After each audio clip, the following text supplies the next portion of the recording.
Tell us a little bit about you, man. Where you from? You know, give us a little background on yourself. I'm from Fort Collins, Colorado. I've been making beats for about 7 years now. I'm an entrepreneur. I run a business through BeatStars and on my own. Before you got into the music stuff, Before music, like music kind of replaced basketball for me because basketball was like my 100% like obsession. Like all my focus goes to that. And that was probably from like freshman year of high school to like a year or two out of high school.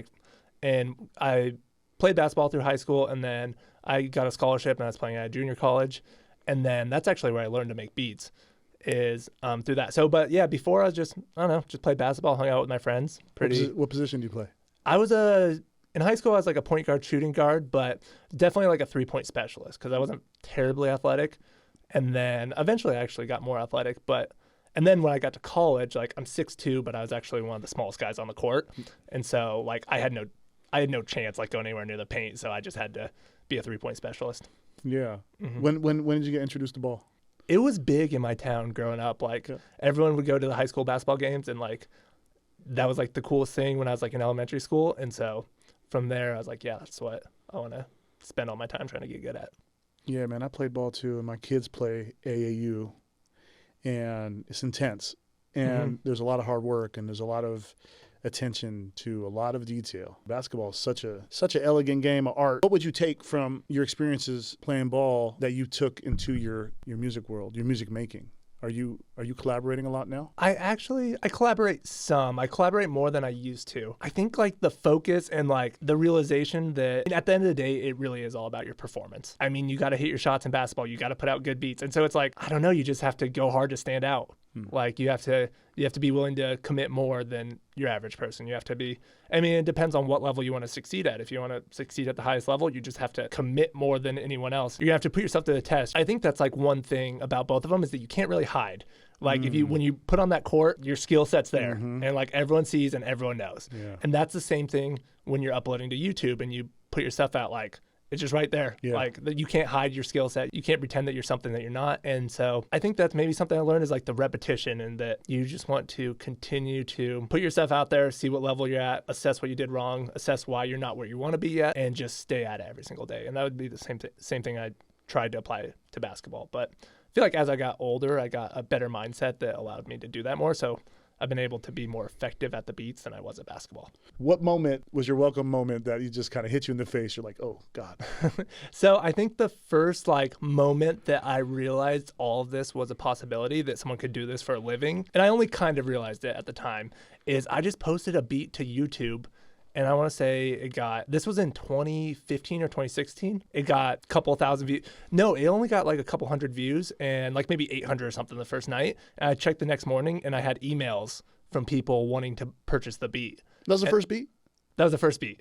I wish there was a better story because I feel like that's like might be discouraging to people. Not the first beat that I ever made. Right. But one of the first beats that I posted to YouTube. And like people messaged me the next day. I think that a guy offered me, he's like, hey, I want to buy the rights. I was like, okay, cool, $50. Here's my PayPal. And I like didn't even know that any of that existed. I was just like, oh, that's cool that I can get a little bit of money. And so that was the first time that I saw that it could be monetized. And so, yeah, I mean, it wasn't like I wasn't in the industry, but it was like, that was a big moment. It could be bad too. Like what was that moment where you like, you had a humbling realization about your work or your talent, Yeah, I definitely had quite a bit of those and continue to have those. When I knew that I could do it for a living, I think was like October 2019. So that was like 4 years later, or November 2019.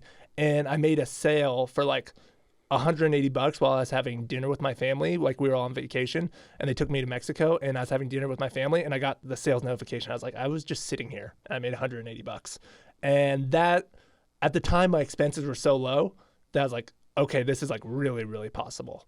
And so that was like one of those moments. And then the next moment is whenever I covered my living expenses. And then the next moment was when I started to actually get ahead a little bit. So many producers, unfortunately, never get that opportunity to feel even that one point of success where you said someone had purchased a beat for $180, out of nowhere. Oh God, I made a sale. This thing is real. You felt it. You experienced it. That can psychologically take you to a whole different place now in terms of your ambitions and where you want to see your career and your goals, because all it takes is just one indicator, just one person to believe in your work, right? Yeah. And what did that sale do for you? Yeah, so it did exactly that. And so I also want to clarify that on the way to that was not like, oh, I just posted a few beats here and there. Like it was, I was like on it, like on the fence about whether or not this was even possible, like as a career. Like, should I invest this much time into this? Because like, especially where I come from, it's a bit unreasonable.